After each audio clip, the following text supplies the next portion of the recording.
কি জ্বালার জ্বালা, কত বড় জ্বালার জ্বালা। এই দুই বউ যে বিয়ে করছে সে জানে যে দুনিয়া কি জিনিস। কথা ঠিক আছে না ভাই? খুব ফেরার ফেরা, বাংলাদেশের জন্য ফেরা। সৌদি আরবে কি আছে আমি জানি না, তারপর তারাও বেশি সুখে টুকে নেই। লাঠি চাপের মাইকটা ঝগড়া ফাসাদ বহুত কিছু হয়। তো খুব মনোযোগ দেন। সুলাইমান আলাইহিস সালামের 1000 স্ত্রী ছিল। একসাথে বলেন আল্লাহু আকবার। উনি প্রতি রাত্রে আল্লাহর ইচ্ছায় 70 জন, কোন কোন হাদিস আছে 100 জন স্ত্রীর সাথে সময় দিতে পারতেন। যেমনি কইতেছেন মনে আপনারাও এরকম পাওয়ারফুল লোক আছে মনে হচ্ছে। একসাথে বলেন আল্লাহু আকবার। যে যদিও হাসি হাসি মনে হবে যে অবিশ্বাস, এটা কি করে সম্ভব? রাত্রে টাইম কত? 12 ঘন্টা। তো 12 ঘন্টা 70 জন স্ত্রীকে কি করে একজন পুরুষ সময় দেয়, আর কি করে তার পক্ষে সম্ভব? এখন আপনি কি করে কোনো প্রশ্ন করতে পারবেন না, কারণ এটা নবীদের মুজিজা। কথা ঠিক আছে কিনা ভাই? নবীদের কি মুজিজা। সহিহ বুখারীতে রাসূল বললেন, সুলাইমান আলাইহিস সালাম একদিন আল্লাহকে বলতেছেন, আল্লাহ আমি আজকে 70 জন স্ত্রীর সাথে সময় দিব, আমার বাচ্চা কাচ্চা হবে, 70 জন স্ত্রী, 70টা সন্তান হবে, তারা জিহাদ করবে, যুদ্ধ করবে, আল্লাহর পথে জীবন ব্যয় করবে। কিন্তু ইনশাআল্লাহ পাই নাই। কি কয় নাই? ইনশাআল্লাহ পাই নাই। এটা না কইয়া সে 70 জন স্ত্রীকে সময় দিছে এক রাত্রে। একসাথে বলুন আল্লাহু আকবার। কতজন স্ত্রীকে সময় দিচ্ছে? তো রাতের টাইম কত? 12 ঘন্টা। তো 12 ঘন্টায় 70 জন আপনি ভাগ করতে কয় মিনিট করে ভাগে পায়? এটা কি করে সম্ভব? এখন কেউ যদি বলে যে ফরিদ সাহেব গাঁজাখড়ি গল্প করতেছে, তাহলে কি আর তার ঈমান থাকবে? এটা নবীদের মুজিজা। নবীদের কি মুজিজা। এখন আমি ওয়াজ করলাম যে শাহজালাল জায়নামাজ বিছাইয়া সুরমা নদী পার হইছে। এখন একজন এসে বলতে পারে এটা সব গাঁজাখড়ি কথা, যে জায়নামাজ কি করে নদীর উপর ভাসে থাকে, এখন কি করে ভাসে তুই আল্লাহরে জিজ্ঞা। কি কথা ঠিক আছে না ভাই? হযরত ইমাম শাফি জায়নামাজ বিছে দজলা নদীর উপরে নামাজ পড়ছে, এখন কি করে বলছে তুই আল্লাহকে জিজ্ঞেস কর। হুজুর খাজা বাবা আজমিরি একটা লুটার ভিতরে আনাসা করে পানি সব ঢুকাইছে, বলে কি করে ঢুকাইছে তুই আল্লাহরে জিজ্ঞাসা। ঠিক কি কথা কর না কেন? তুমি আল্লাহকে জিজ্ঞেস করো, আমার জিজ্ঞেস তো লাভ নাই। ঘটনা তো সত্য। কি কথা কর না কেন? ঘটনা কি? ঘটনা কি? ওলিদের কারামাত আর নবীদের মুজিজা। 100 জন স্ত্রীকে সময় দিলেন সারা রাত্রে। আল্লাহ 100 জন স্ত্রীর কাউকে সন্তান দিলেন না, একজনকে আল্লাহ সন্তান দিলেন, তাও অর্ধেক হয়েছে অর্ধেক হয়নি, অপূর্ণ সন্তান, লেগটা কানা বোবা হয়েছে, প্রতিবন্ধী। কি বলে নাই? ইনশাআল্লাহ। একটা শব্দ বলে নাই ইনশাআল্লাহ, না বলার কারণে একটা হয়েছে তো প্রতিবন্ধী। প্রিয় উপস্থিতি, এরকম ইসলামে কিছু কিছু আশ্চর্য বিষয় আছে যেগুলি বিজ্ঞান দিয়ে ব্যাখ্যা করা যায় না, শরীয়ত দিয়ে বোঝা যায় না। কি কথা কর না কেন? সুলাইমান আলাইহিস সালাম 100 জন স্ত্রীর সাথে রাত্রে সময় দিয়েছেন। কোন বর্ণনা আছে 70 জন, কোন বর্ণনায় 90 জন, কোন বর্ণনায় 100 জন। আমি 70 জনই ধরলাম। 70 জনের কথা সহিহ বুখারীতে আছে, তিনটাই সহিহ হাদিস। 70 জনও দিচ্ছেন, 100 জনও দিচ্ছেন, 90 জনও দিচ্ছেন। আমার কথা, তোমার তো 1000 স্ত্রী ছিল। এখন আমার প্রশ্ন, 1000 স্ত্রীর সাথে যদি সময় দিচ্ছেন, একসাথে বলবেন আল্লাহু আকবার। তাহলে 1000 স্ত্রীর সাথে যদি উনি সময় দিয়ে থাকে, তাহলে উনি কি পুরুষ ছিল চিন্তা করেন না। আপনি যদি জিজ্ঞেস করেন এটা কেমনে সম্ভব, কেমনে, তো কোনো কথা হইতে পারে না, কারণ তিনারা নবী। কথা ঠিক আছে না ভাই? তিনারা কি নবী। ইসলামে কিছু কিছু বিষয় আছে যেগুলি শরীয়ত দিয়ে ব্যাখ্যা করা যায় না। এরা সব খালি শরীয়ত দিয়ে ব্যাখ্যা করতে চায়, বিজ্ঞান দিয়ে বুঝাইতে চায় না। সব বিজ্ঞান দিয়ে বোঝা যায় না। যেমন আমি আপনাদেরকে একটা ঘটনা শোনাই, একসাথে জোরে বলুন আল্লাহু আকবার। না হয় না, আরো জোরে ঘটনা শুনে, জোরে, আরো জোরে, আরো জোরে আওয়াজ হচ্ছে। কারণ একটু পরে আবার দিব তো, একটু পেটটা খালি করে দিচ্ছি, কোনো বিষয় নেই। একটু খালি হইলে ক্ষুধা যত বেশি হয়, খাবারে তত মজা হয়। একটা কথা মনে রাখবেন, পেটে যত ক্ষুধা, জিহ্বায় তত স্বাদ। আবার শোনেন, পেটে যত ক্ষুধা, জিহ্বায় তত স্বাদ। পেটে ক্ষুধা নাই, জিহ্বায় স্বাদ নাই।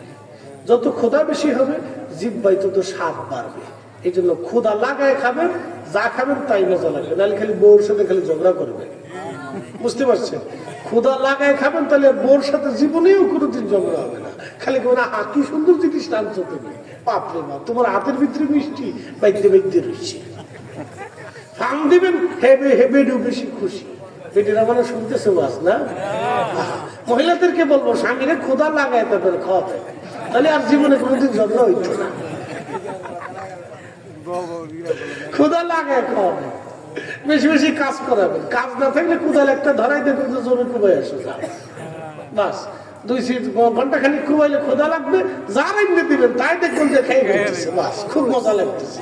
ক্ষুধা যত বেশি জিহ্বায় তত স্বাদ বেশি। গোবর কথা বলে দিলাম, মনোযোগ দিয়ে শুনে যাবেন। হযরত ওমর রাদিয়াল্লাহু আনহুর জামানাতে মিশর মুসলমানদের দখলে আসলো। মিশরে মানুষের ধর্ম বিশ্বাস ছিল। প্রত্যেক বছর নীল নদের জোয়ার আনার জন্য একটা কুমারী সুন্দরী মেয়েকে তারা নিয়ে নীল নদের পাড়ে নিয়ে জবাই দিত। ওই রক্তগুলি গড়িয়ে গড়িয়ে নীল নদের পানিতে যাওয়ার পরে নীল নদে জোয়ার আসতো।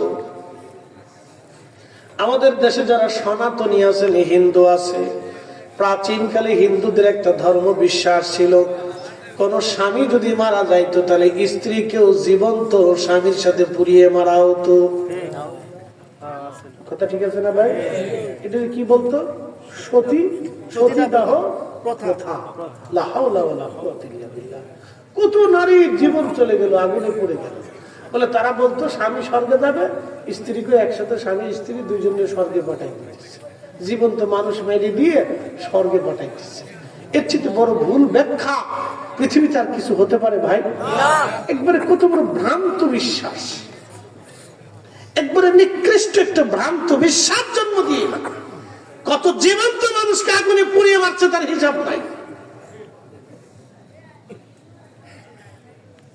তারা আবার গরু খাওয়ার নাম দিয়ে ভারতে মুসলমানদেরকে পিঠে আর কয় জয় শ্রীরাম খাওয়া, পিটিয়ে পিটিয়ে মুসলমানদেরকে মারে। তারা মুসলমানদেরকে পিঠে পিঠে পিঠে পিঠে ভারতের মুসলমানদেরকে মারে আর কয় কয় জয় শ্রীরাম, বল জয় শ্রীরাম। এই অবস্থা।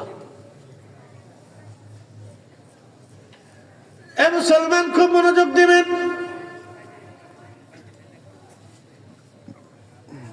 তো মিশরের প্রাচীন ধর্ম বিশ্বাসে কত নারীর জীবন চলে গেল তার হিসাব নাই। মুসলমান মিশর দখল করেছে। ইমাম আবুল ফরাজ ইবনুল জৌজি 900 বছর আগে তার কিতাবে লেখেন, হযরতে ওমর রাদিয়াল্লাহু আনহু সেনাপ্রধান ছিলেন আমর ইবনুল আস রাদিয়াল্লাহু আনহু।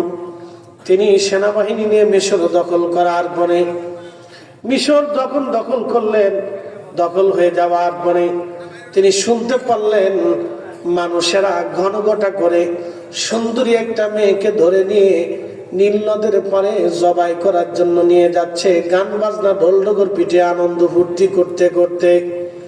আজকে নীল নদের পারে কুমারী মেয়েটাকে জবাই করা হবে, আর জবাই করার কারণে পানির ভিতরে রক্ত গড়ায় পড়বে, আর নীল নদের মধ্যে জোয়ার আসবে। এই চিন্তায় তারা নিয়ে যাচ্ছে তাকে। সেনাপতি আমর ইবনুল আস দেরি করলেন না, তার সেনাবাহিনীর সর্ব সদস্য সাহাবা ইকরাম মুজাহিদদেরকে নিয়ে রওনা করলেন। নীল নদের পারে যে তলোয়ার বের করে বলেন, হে মিশরবাসীরা, যদি আজকে নিরাপরাধ একটা ছোট্ট মেয়েটার জীবন এখানে চলে যায়, তোমরা যদি তাকে হত্যা করো নীল নদের জোয়ার আনার জন্য, আমি সেনাপতি আমর ইবনুল আস বলতেছি তোমাদের মিশরীদের দেহ থেকে মাথা আলাদা করে তোমাদেরকে আজকে হত্যা করে ফেলবো। কোন নিরাপরাধ মানুষ আজ মরতে পারে না। এটা মুসলমানের দেশ, কোন নিরাপরাধ মানুষ মরবে না। সাবধান, ওই মেয়েটাকে তোমরা হত্যা করতে পারবে না।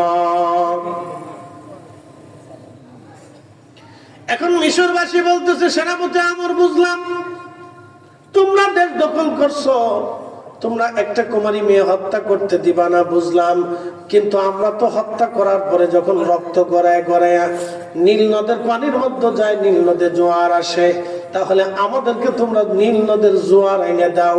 আমরা জীবনেও কোনোদিন আর কোনো কুমারী নারী হত্যা করব না, কিন্তু শর্ত হলো তোমরা নীল নদের জোয়ার এনে দিবা। একসাথে বলেন আল্লাহ চ্যালেঞ্জে পড়ছে না? সেনাপতি আমর ইবনুল্লাহ চ্যালেঞ্জে পড়ে গেছে। তিনি চিন্তা করলে এই কাজ তো আমার দ্বারা সম্ভব না, আমার তো একজন খলিফা আছে, আমার তো একজন প্রধান আছে, রাষ্ট্রপ্রধানের কাছে বলি। তা আমাদের দেশে তো রাষ্ট্রপ্রধান যারা, তারা তো মৃত্যু পানি হয় না। আসতে কম কেন ডরান আপনারা, ধরে বলে মৃত্যু তো ঠিক মতো পানি যা সত্য তাই বলছি। কথা খারাপ পেয়েছি ভাই? খারাপ করি, আমি খারাপ করি, সত্যটা বলছি। হিসাব করে ঠিক মতো পানি নিতে পারে না, কেমন হলে তাও বুঝে না। যাক, তারা রাষ্ট্রপ্রধান হয়েছে, হইব সামনে আরো কতজন হইব আল্লাহ জানে, কতজন হয়ে গেছে আল্লাহ জানে। তো যাই হোক, আমাদের কপাল বন্ধু আর কি। তো মনোযোগ দেন, সেনাপতি আমর ইবনুল আস চিন্তা করলো, আমার তো একজন রাষ্ট্রপ্রধান আছে, খলিফাতুল মুসলিমিন হযরত ওমর, আমি তার কাছে একটা চিঠি লিখি। তো চিঠি লিখছে, ইয়া আমিরাল মুমিনিন, মিশরে নতুন চ্যালেঞ্জের সম্মুখীন হয়েছি। মিশরীদের ধর্ম বিশ্বাস হলো, তারা একটা কুমারী নারীকে প্রত্যেক বছর নীল নদের পানিতে, এই নীল নদের পানিতে কিনারে জবাই দেয়। এই পানিগুলি গড়িয়ে গড়িয়ে গড়িয়ে গড়িয়ে গড়িয়ে গড়িয়ে রক্তগুলি পানির মধ্যে মিশে যায়, নীল নদে জোয়ার আসে। একটা কথা মনে রাখবেন, পৃথিবীতে দুইটা নদী আল্লাহ জান্নাত থেকে আসছে, একটা নদী নীল নদী, আর একটা নদীর নাম ফোরাত নদী। দুইটা নদী খোদার জান্নাত থেকে সরাসরি আইছে। একবার জোরে বলা যাবে কি মারহাবা। এই জন্য দুইটা নদী কখনো শুকায় না, কিন্তু ফোরাত নদী কিয়ামতের আগে শুকিয়ে যাবে। সহিহ বুখারীর কিতাবুল ফিতানে আছে, আলামতে সুগরার সর্বশেষ আলামত শুনে যান। আলামতে সুগরার সর্বশেষ আলামতের পর্যায়ে এই নীল নদ ফোরাত নদী শুকিয়ে যাবে, সামনের পাহাড় ভেসে উঠবে।